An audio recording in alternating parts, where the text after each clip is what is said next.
არ ვიცი ახლა ყავს ახლობლები რომელსაც იმაშობა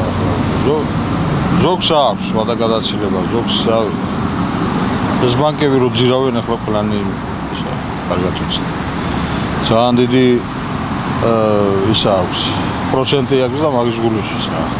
ვერ იხდიან არ არის არც სამსახურია არც არაფერი ისეთი რომ ხალხი მივიდეს და იმუშაოს ნორმალური ანაზღაურება რო იყოს რომ გადაიხადოს ბანკები ეს არის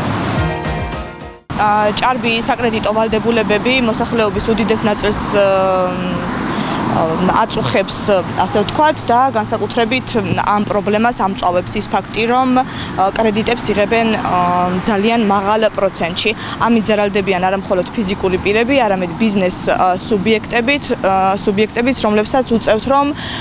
მიღებული შემოსავლების უდიდესი ნაწილი სწორედ რომ საპროცენტო დავალიანების დასაფარად მიმართონ შესაბამისად მე ვფიქრობ არ ვიცი ამ პრობლემის გამოსავალზეც თუ ვიმსჯელებთ სწორედ რომ არის ევროინტეგრაცია სადაც ასე ვთქვათ აღარ ექნებათ იმისი უფლება კომერციულ ბანკებს რომ ადამიანები მოდი ასე ვთქვათ და გაყვლიფონ და მოუწევთ რომ შესთავაზონ ადეკვატური საპროცენტო განაკვეთი სადაც ადამიანებს დარჩებათ ცხოვრებისთვის და აუცილებელი მოთხოვნილებებისთვის დასაკმაყოფილებელი თანხები ძალიან უჭირთ ძალიან რა არის ამის მიზეზი პროცენტი ცოტა ყველაფერი სამსახური არ არის და პროცენტები მაღალია სხვა არაფერი ნამდვილად ვიცი კი არა 350,000 ადამიანს